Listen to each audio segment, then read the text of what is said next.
August 1న Bhogapuram అంతర్జాతీయ విమానాశ్రయ ప్రారంభోత్సవానికి ప్రధాని నరేంద్ర మోడీ రానున్న నేపథ్యంలో అధికార యంత్రాంగం విస్తృత ఏర్పాట్లు చేసింది. ఈ నేపథ్యంలో గాజువాక నియోజకవర్గం నుంచి పెద్ద ఎత్తున జన సమీకరణ చేసి సభకు తరలించాలని అధికార పార్టీ నిర్ణయం తీసుకుంది. అందరికీ నమస్కారం అండి.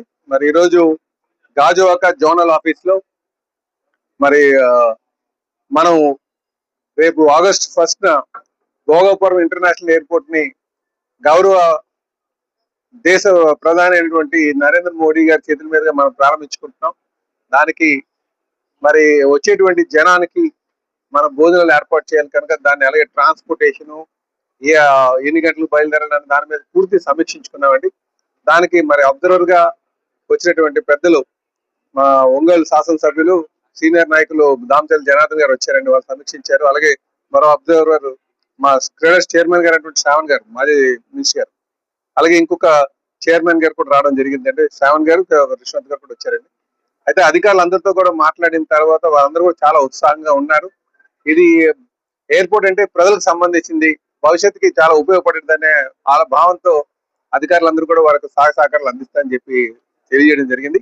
అలాగే మేము ఎన్ని గంటలకు బస్సులు వస్తున్నాయి, ఎంతమందికి ఏర్పాట్లు చేస్తున్నారు, అలాగే ఎన్ని గంటలుగా మనం అందించగలం అనే దాని మీద, ఫుడ్ అందించగలం అనే దాని మీద, అలాగే రిటర్న్ ఎలా ఎక్కడ ఎన్ని గంటలకి పూర్తి అవుతుంది అనే పూర్తిగా ఆ మీటింగ్ మీద పూర్తి సమీక్షించుకొని మరి అధికారులకి తగు ఆదేశాలు ఇచ్చి అలాగే వాళ్ళ ఏర్పాట్లన్నీ కూడా సమీక్షించి చేయడం జరిగింది.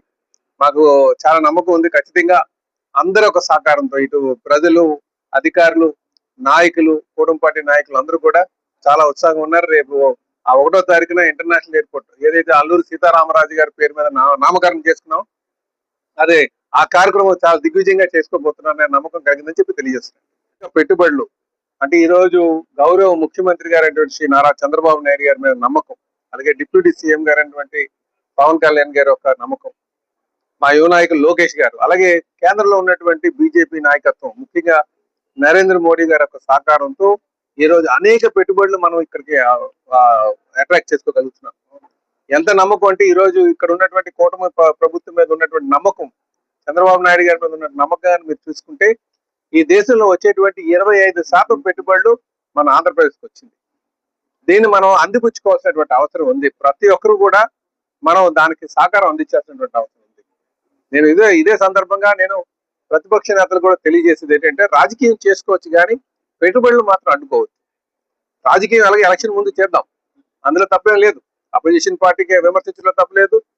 అలాగే మన ప్రజలు మనకు నచ్చినట్టుగా వాళ్ళకి విన్నపించడంలో తప్పేం లేదు. కానీ విఘాతం కలిగేటట్టుగా, తెలుగు జాతికి అన్యాయం జరిగేటట్టుగా ఎవరు ప్రవర్తించదని చెప్పి ఈ సందర్భంగా తెలియజేస్తున్నాను.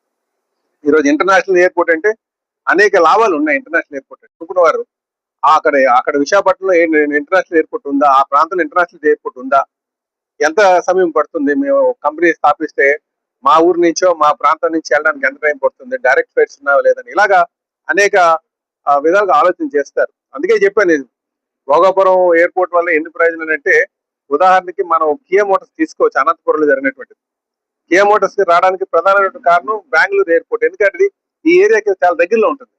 అలాగే నెల్లూరులో తడ డెవలప్ అవుతుందంటే అక్కడ చెన్నైలో ఉన్నటువంటి ఎయిర్పోర్ట్ ఒక కారణం.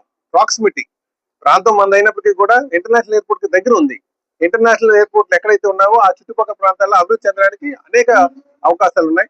కనుక ఇది పెట్టుబడులు అనేవి చాలా 25% పెట్టుబడులు వస్తున్నాయంటే జస్ట్ ఇమాజిన్ చేయండి. ఒక ఎయిర్పోర్టే కాదు, డేటా సెంటర్ వచ్చింది, గూగుల్ డేటా సెంటర్ వచ్చింది, అనేక డేటా సెంటర్లు వస్తున్నాయి. ఈ రోజు ఆర్సిలర్ మెటల్ స్టీల్ ప్లాంట్ వస్తుంది.